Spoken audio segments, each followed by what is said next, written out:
Hi viewers, எல்லோருக்கும் வணக்கம். இன்றைக்கி சிந்து பைரவி நாடகத்தில் அன்னபூர்ணி கோயிலுக்கு போயிட்டு பூஜை பண்ணுறாங்க. பூஜை பண்ணிட்டு வரும்போது அங்கே எல்லாருமே எல்லா பெண்களையும் பார்க்குறாங்க.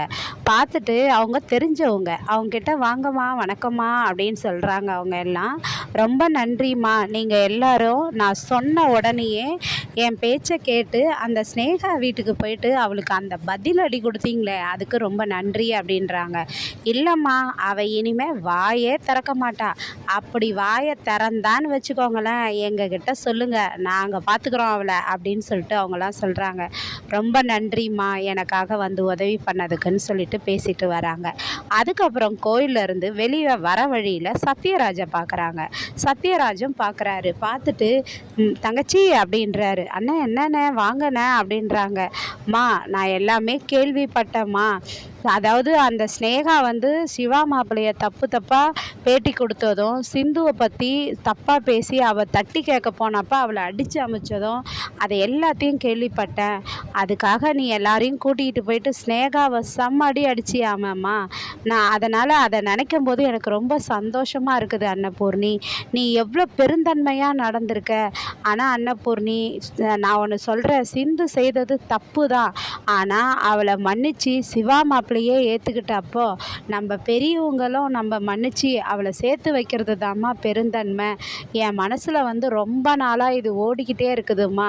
என்னை வந்து குற்ற உணர்ச்சி மாதிரி குத்திக்கிட்டே இருக்குதும்மா. உங்ககிட்ட சொல்லணும்னு தோணுச்சு, அதனால தான் நான் உங்ககிட்ட சொல்கிறேன் அப்படின்னு சொல்லிட்டு சத்யராஜ் அன்னபூர்ணிக்கிட்ட சொல்கிறாரு. அதுக்கப்புறமா வந்து இந்த சிந்து என்ன பண்ணுறாங்கன்னா, ஏற்கனவே ஸ்னேகாவை சிவாவுக்கு முன்னாடி ஒருத்தர் லவ் பண்ணியிருந்தார். அவர் வீட்டை தேடி ஆட்டோவில் அலையிறாங்க. அவர் வீடு எங்கே இருக்குதுன்னு எல்லார்கிட்டேயும் கேட்குறாங்க. கேட்டதும் அந்த அட்ரஸை தேடி கண்டுபிடிச்சதும் அவர்கிட்ட போயிட்டு அவரை பார்க்குறாங்க. நீங்கள் சிந்து தானே அப்படின்னு சொல்லி அவரும் கேட்குறாரு. ஆமாம் அப்படின்றாங்க. நீங்கள் என்ன இப்போ என்ன பார்க்க வந்திருக்கீங்க, எதுக்கு, என்ன விஷயம் அப்படின்னு அவர் கேட்கும்போது சிந்து வந்து என்ன சொல்கிறாங்கன்னா, இது மாதிரி ஸ்னேகா வந்து தப்பாக சொல்லி எல்லாமே இது மாதிரி பண்ணா அப்படின்னு சொல்லிட்டு சொல்கிறாங்க.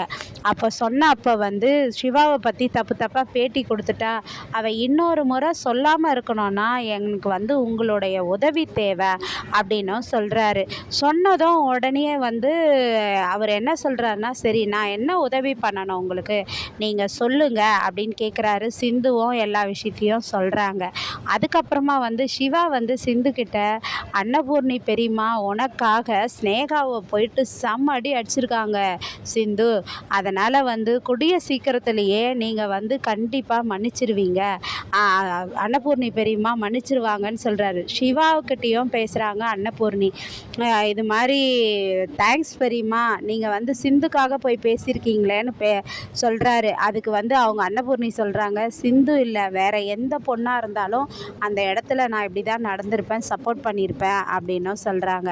அப்புறம் வீட்டில் யாருமே இல்லை. இன்டர்வியூக்கு பெங்களூர் போகிறதுக்காக பைரவி வந்து சாமி முன்னாடி சாமி கும்பிட்டுருக்காங்க. அப்போ வந்து ஆறுமுகம் என்ன நினைக்கிறாருன்னா, வீட்டில் யாருமே இல்லை, பைரவி இன்ட்ரி கிளம்புறா போல இருக்குது பெங்களூருக்கு. இப்போ இந்த சான்ஸை விட்டோம்னா அவள் போயிட்டானா திரும்பி வரமாட்டா. அதனால் எப்படியாவது காலில் கையில் உழுந்தாவது பைரவியை சமாதானப்படுத்தி இன்டர்வியூக்கு போக விடாமல் தடுக்கணும் அப்படின்னு சொல்லிட்டு பிளான் பண்ணுறாரு.